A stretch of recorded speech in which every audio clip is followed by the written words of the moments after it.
Fatty degeneration is, yes, Intracellular accumulation of neutral fat. neutral fat in the Intracellular. intracellular accumulation of the neutral fat. That we call it as fatty degeneration. Okay. So what are the causes of fatty degeneration? Yes. What are the causes of fatty degeneration? It is due to liver cell damage, Yes. due to obesity, Yes. Diabetes mellitus. Diabetes mellitus. Yes. Then hyperlipidemia. hyperlipidemia. Hyperlipidemia. Okay. Then Alcoholism. alcoholism. Yes. Right.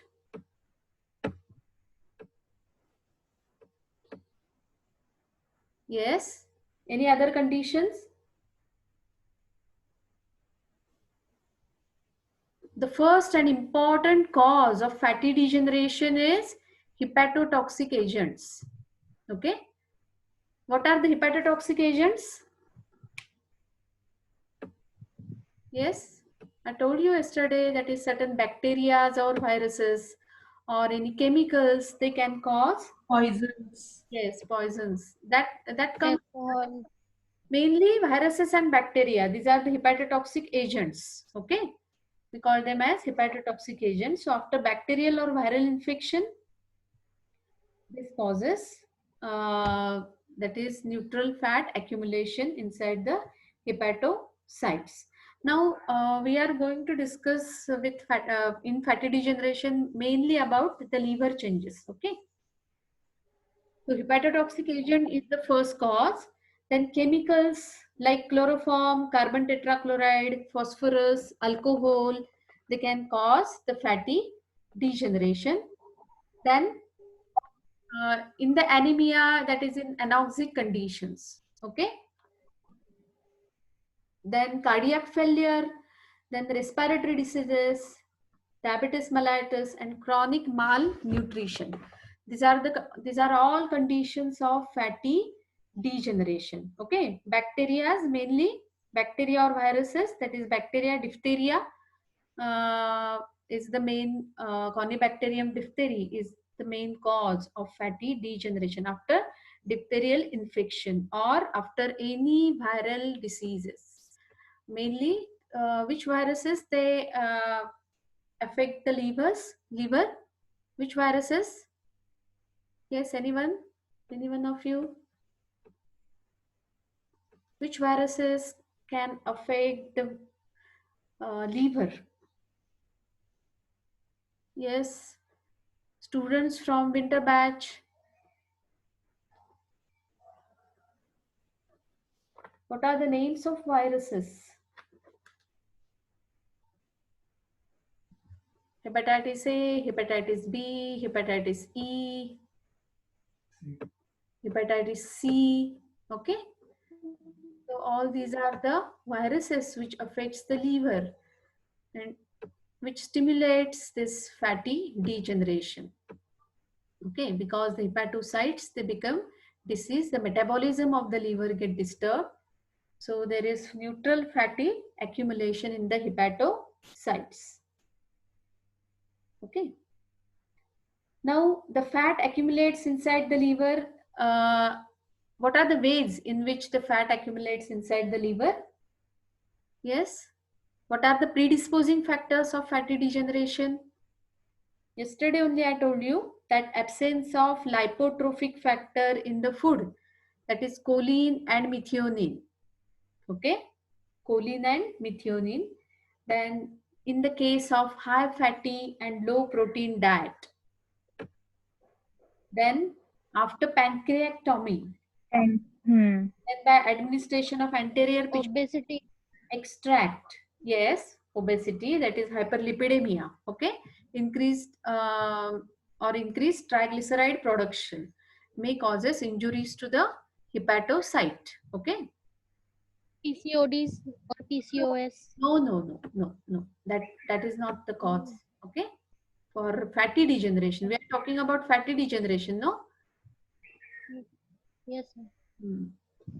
Then by High administration cholesterol level. Administration of toxic substances. lipoprotein, triglyceride, triglyceride production may causes this disturbance in the lipid metabolism. And by administration of toxic substances, that is chloroform and carbon tetrachloride. So these are the predisposing factors for fat accumulation inside the liver. Okay. So degeneration, it refers to abnormal accumulation of stainable fat within the previously injured or deceased parenchymal cell. That we call it as degeneration. Okay, but in infiltration, the fat hepatocytes, they are normal. In normal condition, there is no any injury occurs, but due to chronic alcoholism, this fat get accumulates inside the liver. That is the difference between fatty degeneration and infiltration. Okay. So for fat transport, the phospholipid formation is very, very essential. Okay. And the choline, that is the lipotrophic factor, one of the lipotrophic factor is choline.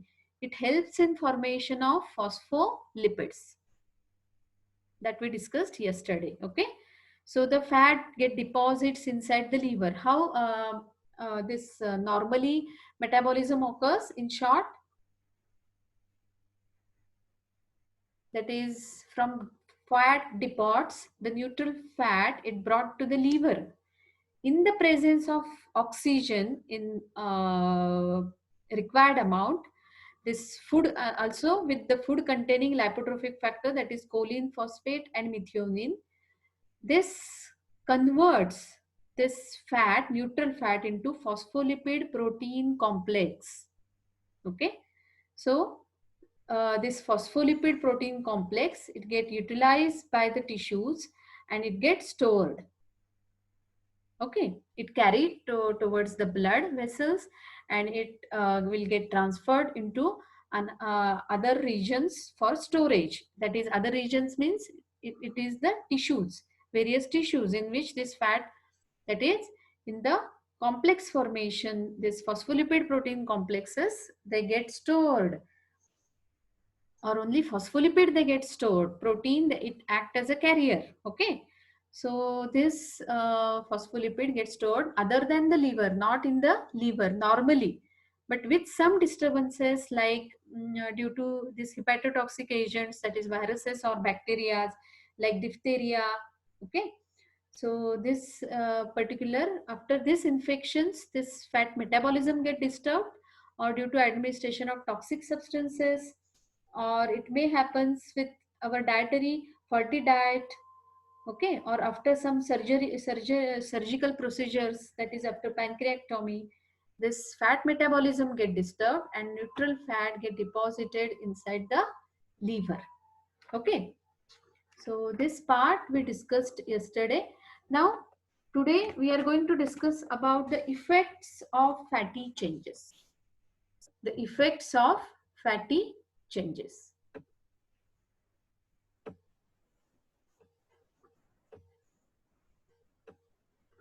Now, what are the effects of fatty changes? So, the basically what happens in this is impairment of cellular function. Okay, it is due to some pathological process causing fatty changes. That is anoxia. Example, anoxia in severe anemia. Okay. So this physical presence of fat, it happens inside the liver cells. Okay. The large accumulation of the fat do not impair basic liver functions. Okay, very large accumulations of the fat do not impair the basic liver functions.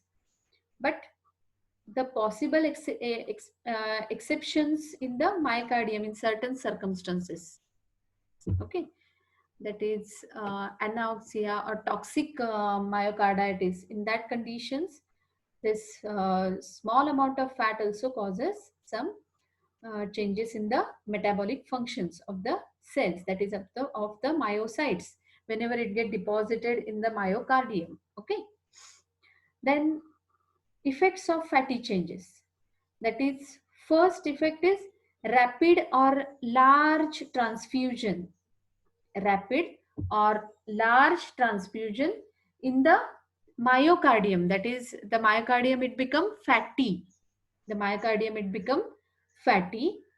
It gives rise to increased pressure on the ventricles.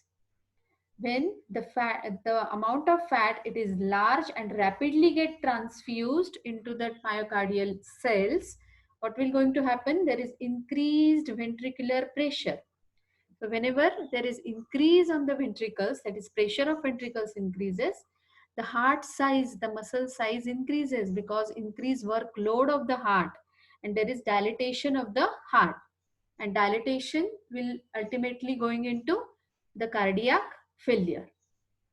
Okay, so the first effect is with rapid and large transfusion of the fat in the myocytes. This fatty myocardium, what will going to happen with this fatty myocardium with this rapid and large transfusion? There is the muscle fibers, they become weak due to increased workload of the heart, and ultimately there is dilatation. So increased ventricular pressure and weak muscle fibers both will going to perform this cardiac failure, that is after dilatation. Okay. So before failure there is dilatation of the heart chambers, dilatation in between the heart chambers. So heart get dilated, that means the chamber size get increases, the muscle become weak, there is increased ventricular pressure, ultimately causes heart failure. Okay, that is the effect of fatty changes on the heart. Then second is sudden and excessive exertion. Okay, so what are the circumstances in which the heart will get affected? The first is rapid and large transfusion, and second is sudden excessive exertion. It is all associated with fatty myocardium. Okay, this rapid and large transfusion, it is also along with the fatty myocardium, and sudden excessive exertion, it is also along with the fatty myocardium. So whenever the fat myocardium it get deposited with this neutral fat, with these two circumstances, that is rapid infusion, transfusion, and sudden excessive exertion, this will give rise in the blood pressure. Due to fatty myocardium, we have seen that there is weak muscle fibers. Okay, so sudden and excessive exertion gives rise to sudden rise in the blood pressure.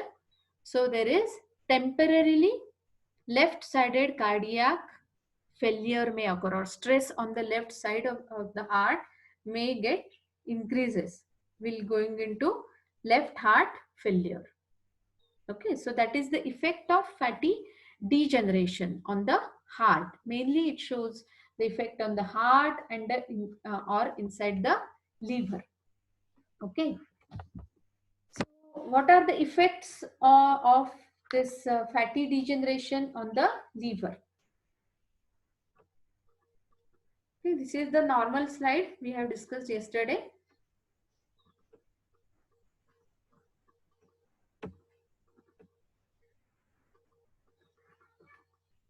So with no fibrosis, this portal triad is get visualized properly. The central vein we can see at the center of the lobule. This is the lobule, whole lobule. This is one of the whole lobule. There is central vein we can see, and at periphery of this lobule we can see the portal triad with no fibrosis. The cords of hepatocytes radiating from the central vein towards the portal triad, radiating hepatocytes. They are arranged in radiating like manner. All of you know the structure of this hepatic lobule. Okay, so this is the normal picture. This was the normal picture, and this is with fatty vacuoles. They get formed inside the near this portal triad, that is portal tract, arteriola, venuola, biliary duct. It is there, and around this particular region we can see this fat vacuoles. Okay, just we have seen the fatty degeneration effects on the heart. There is fatigue, fatigability of the muscles. There is increase in the size, that is edema. There is hypertension on the another side, will gives rise to this failure of the heart ultimately, or left heart failure, either left heart failure or either congestive cardiac failure. Okay.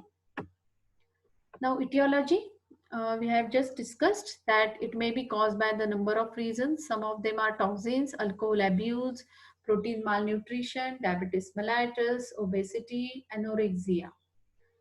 So among these, alcohol abuse and diabetes, it is associated with obesity, are the most common causes of fatty changes inside the liver. Okay, there are, it is depending upon, there are this fatty degeneration, it get divided into two types: non-alcoholic fatty liver and alcoholic fatty liver disease. Okay, this we are going to discuss while studying the cirrhosis, that is what is the exactly pathogenesis of non-alcoholic fatty liver and alcoholic fatty liver disease. Okay.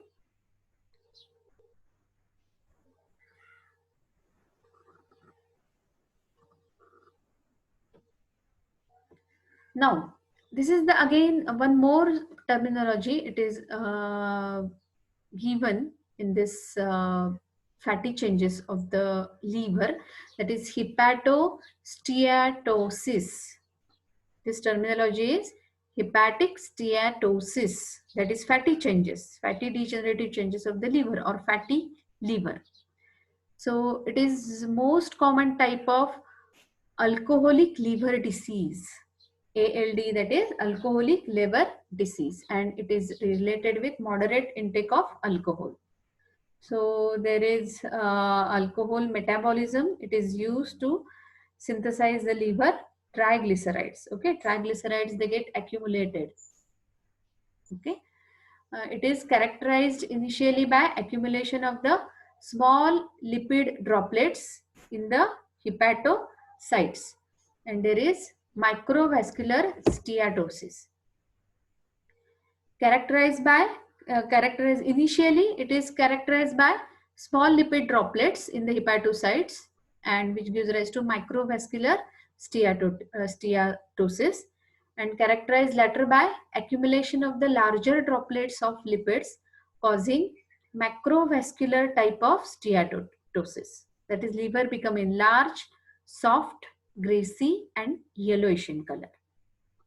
Okay. So it is related with alcohol metabolism, effects of the alcohol on the hepatocytes. That is, it is mainly associated with formation of small lipid droplets in the hepatocytes. It is called as microvascular, and this is macrovascular. Okay, larger droplets in the lipids causing macrovascular type of steatosis. That is fatty degeneration of the liver.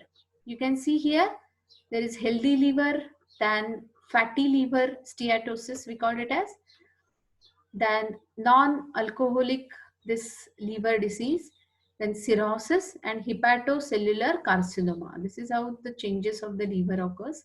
The steatosis associated with inflammation, fibrosis, hepatocellular ballooning. Okay, and this is the late stage of fibrosis. This part we are going to discuss separately, cirrhosis. We are just going to deal today with this fatty liver, fatty degeneration. Okay. So these things, when the liver it majorly get damaged, hepatocytes they get majorly become anoxic, then the cirrhosis, we called it as a cirrhosis, that is total lobular architecture get disturbed in cirrhosis. Okay. But in fatty liver, the architecture of the liver and the basic functions of the liver, they are preserved. But here in case of cirrhosis, the metabolism get disturbed. There is total structural and functional changes which occurs permanently with liver lobule. Okay. So there is formation of regenerating nodules in the lobule, that is in the cirrhosis. So these are the indications of transplantation of the liver. But with fatty liver, it never occurs. Okay, transplantation it is not needed. Okay, with fatty liver. Now, this fatty degeneration. What is the gross appearance of fatty degeneration? Here the liver, it get slightly enlarged, then more pallor, that is color get changes. Here you can see, here the healthy liver you can see in dark color. You can see dark color, but here the liver become faded. Okay, it becomes slightly pale in color, soft in consistency, and it will become friable. Okay, so microscopic appearance of the liver. Here the polygonal cells of the liver lobule are distended with fat. Then small droplets appear in the cytoplasm without displacement of the nucleus in fatty degeneration. In fatty degeneration, the small vacuoles get formed in the cytoplasm of the hepatocytes, but the nucleus will not get displaced with this vacuolar formation. But what happens in infiltration? In the infiltration, this nucleus, it get displaced from its site, that is from central to periphery, with formation of large vacuoles. Okay, in case of fatty infiltration, the fat droplets, they push the nucleus on one corner, giving signet ring like appearance. There is formation of signet ring like appearance of the hepatocytes. Okay, now this fatty degeneration, it is there are two types, that is anoxic type and toxic. Mainly it is discussed with the heart, anoxic type of fatty degeneration and toxic type of fatty degeneration. So anoxic, it is related with the in the cases like severe anemia, and toxic type, there is diffuse fatty degeneration. There is diffuse fatty degeneration of entire myocardium without any patchy distribution. It is specially noted in the cases like in the diseases like diphtheria. So we call it as toxic type, diffuse fatty degeneration of entire myocardium. Okay, so this is fatty infiltration. The next part is fatty infiltration. Okay, so this fatty infiltration here, this accumulation of abnormal quantity more than 25 to 30% of lipid in the liver, it is called as fatty infiltration of the liver. You can see here normal liver cells, chronic accumulation of the fat, fatty changes in the hepatocytes. There is formation of large vacuole which pushes the nucleus on periphery. Later on, this with this hepatocytes, the cell wall of hepatocyte shows fibrotic changes. So around this hepatocyte there is fibrotic changes, and these fibrotic changes, they are involved in the transformation of this fatty changes of the liver into the cirrhotic liver. Okay, so this is transformation of fatty liver whenever this alcoholism, amount of alcohol, it increases, it rises, intake of alcohol increases, then there is this, when alcohol takes the place of food, what will going to happen with this lipotrophic factor? Because this lipotrophic factor, they are always they are the content of the food itself. So whenever alcohol takes the place of food, there is deficiency of this lipotrophic factor, or in case of malnutrition, this whenever food is very less, then there is this lipotrophic factors, they get decreases their absorption, and there is conversion of neutral fat into phospholipid would not happen. Okay, so here the neutral fat get deposited in case of this fatty nutritional any deficiencies, or in case of chronic alcoholism. Okay, so this is all about of this infiltration. It is basically metabolic complications. It is associated with a variety of clinical disorders That is, it includes obesity, diabetes mellitus, alcoholic liver diseases, and in it is clinically remains silent basically in most of the cases, but here in case of fatty infiltration, the liver function test is usually it becomes normal. It is normal, okay, liver function test. So alcoholic infiltration, it is just a metabolic complication with normal hepatocytes. The hepatocytes, they didn't become diseased, okay. But with degeneration, the hepatocytes, they get already injured. This neutral fat get deposited in the diseased hepatocyte or injured hepatocytes. Whether in case of infiltration, this hepatocyte is normal, okay. So understanding the main difference between infiltration and degeneration. In degeneration, the nucleus, it remains at the center. The staining capacity of both of the hepatocyte in degeneration and in infiltration, they are the same. Okay, the nucleus, it is center. It remains in the center in degeneration, where in infiltration it get pushed from center to periphery with formation of large vacuoles. But in infiltrate this degeneration, the vacuoles, they are small, and the nucleus, it remains at the center. Okay. Now, risk factors for alcoholic and non-alcoholic liver diseases.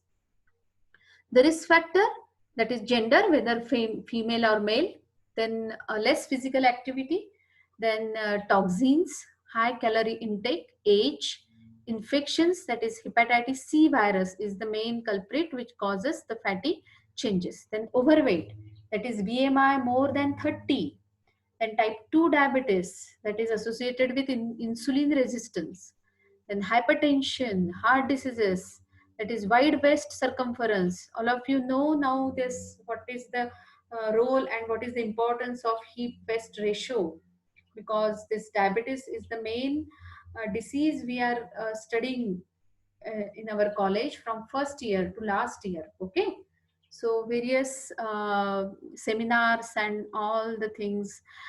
So there are certain investigations and major study of this diabetes. It is going on in continuously going on in our institute. Okay, so all of you know about this waist and hip ratio. So here the wide waist circumference, that is central obesity, we call it as due to visceral fat, then high triglycerides, low HDL, high LDL amount. Okay, so then hypertriglyceridemia, hyperlipidemia, genetic factors, hereditary, high risk glucose, rapid weight loss, certain medicines, drugs, okay, alcohol consumption, nutritional deficiencies, all are the risk factors for fatty disease, fat liver, that is non-alcoholic or alcoholic fatty, this fatty liver disease. Now, symptoms and complications. The symptoms, they are fatigability, abdominal discomfort, then mild jaundice, fatty liver, steatosis, liver damage, liver fibrosis, liver cancer, cardiovascular disease. Okay, then treatment. Treatment is, of course, withdrawal of all this alcohol and sugar, then certain medications, whether homeopathic or allopathic, lifestyle changes, weight loss. These are all the things. These are all the things included in the treatment. Okay. So these are all risk factors, that is increased waist hip ratio. It is the our central obesity. It is very much associated with this fatty changes of the liver. Okay. Okay. So this is all about of fatty degeneration. Okay. Any queries related with this topic? Yes. Any queries? No, ma'am. Understood? Okay, okay. Yes, ma'am. Yes, ma'am. If there is any query, you can ask me, okay, or interrupt the lecture and ask. So now our next topic is mucoidal degeneration. Okay, that is mucinous degeneration. Here the picture is given of colon, that is mucinous degeneration of colon. Okay, so when there is excessive amount of mucus, unusual location in the unusual location, it is called as mucus degeneration. Then cancer with high degree of mucus degeneration are called as mucinous carcinoma or the colloidal carcinoma, in which the mucin contains they are more. What is the mucin, my dear student? Yes.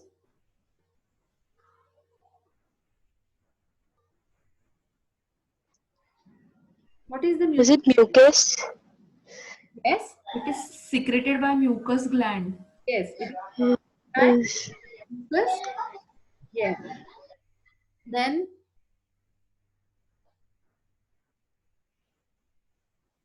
yes. What is the role of this mucin? What is the function of this mucin? For protection and lubrication. Yes, yes, for protection and lubrication. Correct. So the next degenerative process today we are going to discuss is mucinous degeneration. So it is a combination of proteins, that is glycoproteins, and carbohydrate, that is mucopolysaccharide. Okay. Mucin, it is a combination of proteins and carbohydrate. Proteins, that is glycoproteins, and carbohydrate, that is mucopolysaccharide. Okay, so this we call it as mucin, and whenever there is excessive production of mucus occurs, we call it as mucinous degeneration. All of you must have experienced the respiratory tract disease, that is coryza, cold and coryza. So what happens in Yes. coryza? There is discharges of the mucin, no, mucus discharges increases. Why this discharges increases?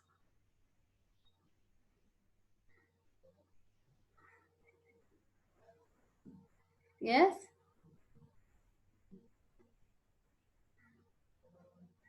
It is the type of epithelial mucin, no, which we get evacuated from our nose, or in the cough form we evacuate this mucus out from our body whenever there is excessive secretions. Okay, it is nothing but the epithelial mucin. Okay, now in detail we are going to study in the mucinous degeneration.